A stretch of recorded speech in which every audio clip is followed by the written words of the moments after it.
Dobar dan. O našem konju lipicancu je lahko veliko zapovedati. To je kraljevi konj. Je predstavljal v habsburški monarhiji simbol največjega možnega razvoja živali in človeka.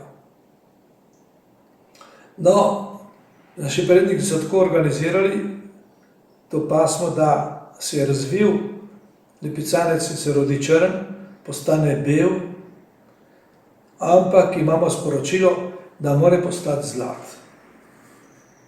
Zlat kaj pomeni?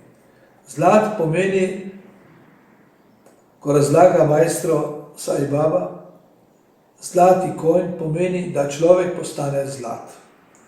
Če primerjamo Kalki avatarja, ki je bil napovedan pred 3000 leti in je tudi na vaški situli v obliki konja in ptiča Garude, naši predniki so napovedali, da se bo rodil. Se je rodil in uči pravzaprav resnico človeka, kdo je, s kje prihaja, kam gre.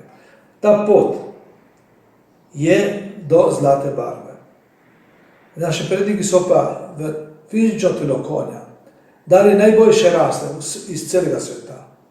Osnova je pa kraška kobila. No, ena značilnost ima naš konj, da so ga naučili, da stoji na 3 nogah. Ma to ni slučajno. To pomeni najstarejši znak, ki ga najdemo pod Triglavom, piramida in krog. Najdemo pa istočasno piramido in krog, jaz jih imam doma, iz Jeruzalema pred 5000 leti. Židje so iz tistega napravili zvezdo, mi pa imamo ostanke tega pričevanja.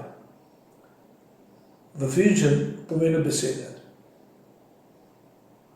Človek bi se moral iz človeka premagati vse negativne lastnosti in postati dober človek. Z ljubeznijo, z resnico in pravilnim delovanjem. To je naše sporočilo ob 420-letnici lipicanskega konja. Naj živi lipicanec in slovenski narod in vsi narodi sveta.